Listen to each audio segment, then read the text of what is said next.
kuya from Hinaplanan kuya, di ba? Hinaplanon? Ha? Hinaplanon, Surigao? Ano, Kabadbaran? Kabadbaran.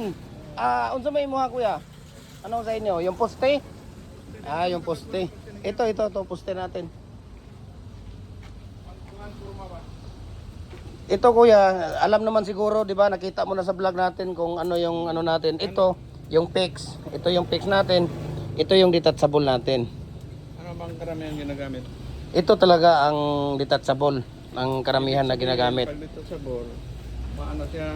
Ito, kagaya niyan, maliit lang, di ba? Mababaklas. Pwede mong pagkatapos sugasan, ilagay mo sa maliit na lagayan. Yan ang kagandahan ng detachable. Ito fix na. Yan ang fix. Ito fix din, so? Ito fix din yan na 3 holes. detachable. Yan ang detachable natin. Ito fix to. Ito kuya, ano to? Fix to siya. Tama, nakapurma na yung detachable. May nakapurma na nakalatag, wala pa. Wala pa. So, gano'n kahaba ito? 8? 8 feet yan kuya, 8 feet. Haba naman. Adjustable yan siya, adjustable yan siya. Oh. Pwede ka nang gumawa dyan ng 3 feet, 4 feet, 5 feet, 6 feet, up to 8 feet siya. Ito ng calibration yan. Pwede siya. Kahit na anong gawin mo, basta hindi lumagpas ng 8 feet. Dahil ang molder natin, 8 feet lang siya. Napunta ka pala doon sa branch namin, kuya. Yun yung tinuro ng Wiz, yung Google. Oh. Hindi man dito. Pero nung nakita ko doon, nasa highway man. Bakit nung sa kabila, yung makitid yung mga kalsada doon. Nahirapan kami pagpasok na yung construction na pag-prepare ko yata yung contractor doon. Naayos yung kalsada doon sa loob. Yun, mahirap doon. Oh. Ngayon, sabi ng utol mo, doon sa kabila, yung sa Kaya pag may tumawag sa akin, hindi ko pinapahanap yung Gym Hardware dahil ang Gym Hardware kuya, 8 branch kami dito sa Cagayan de Oro. Kaya nahirapan yung Google. Nahirapan na. Kaya nga, ang sabi ko, pagka mayroong lagyan talaga ng kagaya to, Gym Hardware, kanituan branch talaga dito na natin. Marami tayo kuya yung stock niyan. Mayroon tayong bodega dyan. Ang size nito, 4x4 ba yan? 4x4 po, 4x4. Pero maliit din yan, wala na. Wala na. Yun ang pinaka... Depende sa inyo, kung magpapakustomize ka, nagkukustomize din tayo ng molder. Kasama ng nito yung finished product, matingnan. Ayun, yung mga finished product na kuya dyan sa harap. Ayan, yung mga finished product namin. Ayan. Dito yung paggawaan namin kuya, halika. Pakita ko sa inyo.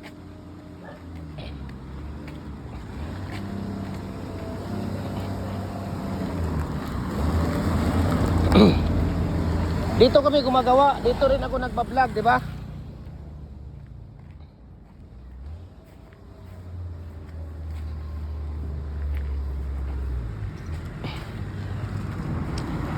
Dito. Dito kami nagmi-mix kuya. Dapat mayroon kang ganito ha. Kung makabili ka ng molder, dapat ganito. 7 feet around kuya, lumiit lang yan. 7 feet around. Ito 7 feet around, tapos 1 feet ang lalim niya. Diyan kayo maglagay ng buhangin, tubig at simento para hindi basta-basta natapon yung simento. Sa mahirap pag natapon ang simento, ang problema diyan, ampaw yung poste mo. Hindi matigas. Ganun ba? Bakit?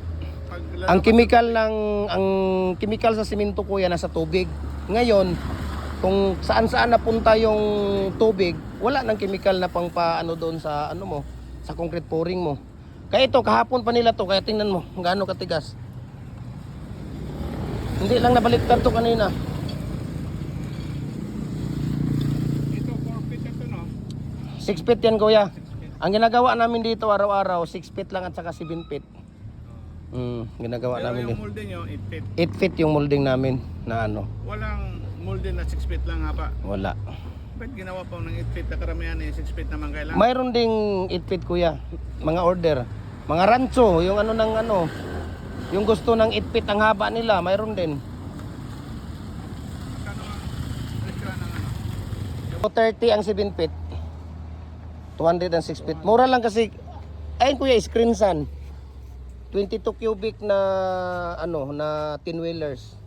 8.5 lang dito sa amin yan. Magkatabi lang. Ito, quarry na yan namin. Quarry na yan din kuya sa likod. Kaya mura. Tapos ang simento, siyempre, wholesale kami ng simento. Kaya mura ang ano namin. Tapos kabilya, mura din. Kaya ganito lang ang ano, wholesale talaga namin dito yan. Pero dito talaga, sa iba, ang bintahan dito, nasa 360 to 380 ang 6 feet sa mga hardware.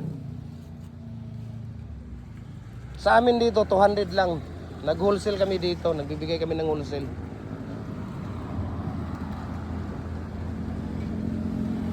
Ito yung gawa nila kahapon. Pagkatigas yan kuya. Tigas yan. Dun. Ilang oras kuya kabadbaran Cagayan de Oro? 3 hours. 3 hours? Pero may ibang ano ko dito. Binibili ka na. Okay. Ito, Ayan. haluan ng ano. Yan. Yan dapat ng ano haluan. Ano bang kuan nito? Kailangan dapat siya 7 feet ang 7 feet ang lawak. circumference, yung outside. Outside. Tapos 1 feet lang ang lalim niya. Tapos ano bang ratio ng kuan nito? Buhangin tsaka 6 na sako na buhangin, 1 sako na simento, Portland type 1. 3 or 4 na bucket na tubig. Yung bucket na, yung 20 liters na bucket. Kailangan lugaw siya kuya, kung nakita mo sa Facebook page natin, di ba? kuan siya dapat lugaw siya, hindi masyadong ano. Para pagtapon mo doon sa, paghulong mo doon sa molder natin, hindi naman tayo gumagamit ng vibrator, Maano siya, sansan siya. ma-dissolve siya doon. Di ba?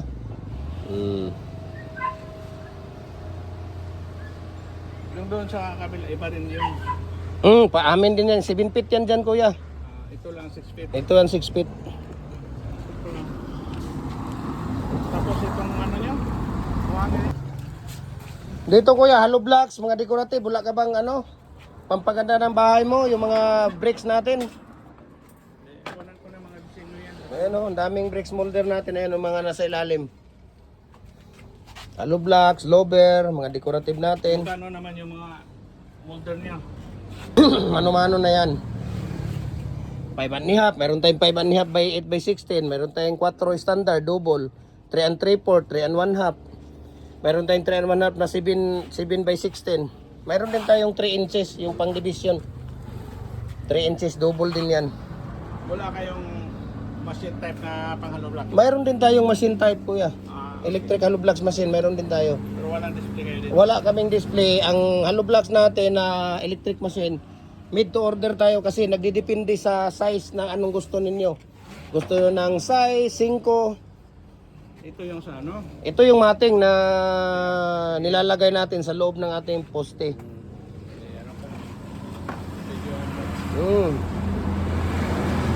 Na problema. Anong size ng kabilya yan? Ano to kuya? 8mm. So siyempre, wag mong sabihin doon sa ano mo na ganun yung kung magbi-business ka, di ba? Wala pa Oo. pang personal use lang. Pang personal. Lupa ko ba Kung pang personal mo, pwede ka nang gumamit ng standard kuya. Kasi sarili mo naman na ano. Kasi ito, matigas na nga. Sobrang tigas nga yung ano lang eh. Bali, triangular form lang ito.